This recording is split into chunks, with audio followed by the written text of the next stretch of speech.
Nucleus divide हो रहा होता है तब उसका जो जेनेटिक मटेरियल है वो क्रोमैटिन फाइबर्स, मतलब जो पहले थे इंटरफेस न्यूक्लियस में क्रोमैटिन फाइबर्स नहीं रहते, बल्कि वो क्रोमैटिन फाइबर्स इवन और कंटेंट्स होके कुछ स्ट्रक्चर्स बना लेते हैं। इसको बोलते हैं क्रोमोसोम्स। क्रोमोसोम का स्ट्रक्चर मैंने ये जो फोटो भेजी इसमें दिखाया है। अब क्रोमोसोम्स ह्यूमंस के केस में 23 पेयर्स ऑफ क्रोमोसोम्स होते हैं।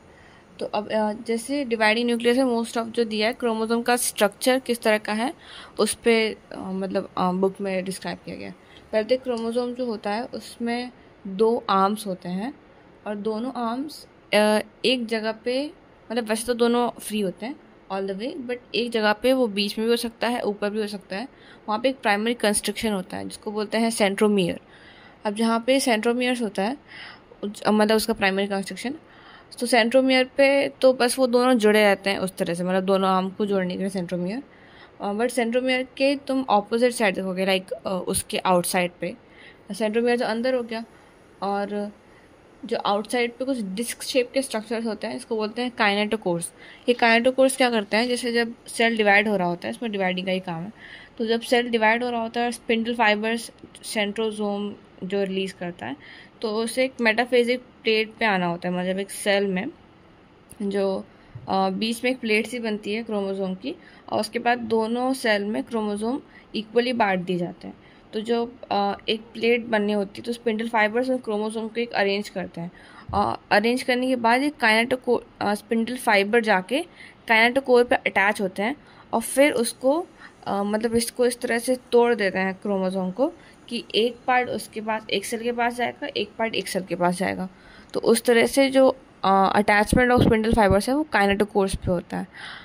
और जैसे जो सेंट्रोमियर है, मैंने कहा सेंट्रोमियर की पोजीशन कहीं भी हो सकती है, या तो वो बीच में हो सकती है, या तो बीच से थोड़ी सी ऊपर हो सकती है, या तो वो एकदम कुन्ने पे हो सकती है, या कुन्ने से थोड़े से नीचे हो सकती है। मतलब ये 4 पोजीशंस दी हुई हैं।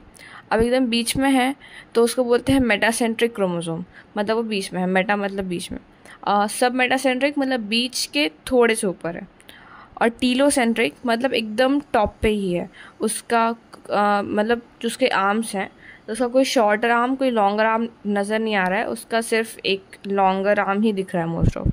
और एक होता है एक्रोसेंट्रिक, जो मतलब एकदम टॉप पे नहीं, टॉप से थोड़ा नीचे, तो उसके पास छोटा सा आर्म है, मतलब एक छोटा सा आर्म दिख रहा है ऊपर, और लंबे वाले काफ़ी लंबे आर्म हैं। मेटासेंट्रिक में दोनों आर्म इक्वल्स होते हैं, दोनों आर्म्स इक्वल होते हैं। सब मेटासेंट्रिक में एक शॉर्ट आर्म होगा, एक लॉन्ग आर्म होगा, उतना शॉर्ट उतना लॉन्ग नहीं होगा जैसे एक्रोसेंट्रिक में, बट थोड़ा डिफरेंस होता है। अब जिसमें बताया कि सेंट्रोमियर होता है प्राइमरी कंस्ट्रक्शन, किसी किसी क्रोमोसोम में एक सेकेंडरी कंस्ट्रक्शन भी होता है, बट वो एक्चुअली इसे ज्वाइन नहीं कर रहा होता। जैसे फिगर में लिखा है, तो सबसे टॉप पे ये कुछ स्ट्रक्चर से निकले हुए हैं। एक्चुअली हम डीएनए स्टेन भी करते हैं तो ये स्टेन होते नहीं हैं, तो ये छोटे से कुछ स्ट्रक्चर होते हैं, इनको बोलते हैं सैटेलाइट, जिनका नाम है। तो सेकेंडरी कंस्ट्रक्शन से पूछे तो वो सैटेलाइट है। तो मतलब सैटेलाइट क्या है, एक नॉन स्टेनिंग सेकेंडरी कंस्ट्रक्शन। इसके बाद एक ऑर्गेनल और दिया है, इसका नाम है माइक्रोबॉडीज़। माइक्रोबॉडीज़ एक ऐसे ऑर्गेनल हैं जिसमें ये मतलब वो vesicle bound membrane bound vesicle organs हैं, जो सेल में जितने भी एंजाइम्स होते हैं वो उससे स्टोर करते हैं। मतलब in a plant cell, in a animal cell, जो भी थोड़े बहुत यूज़फुल एंजाइम्स हैं फॉर द सेल, उससे स्टोर करने वाली मेम्ब्रेन बाउंड वेसिकल ऑर्गेनल्स, उससे बोलते हैं वेसिकल माइक्रोबॉडीज़। तो यहाँ पे सेल चैप्टर ख़त्म, बस इतना ही।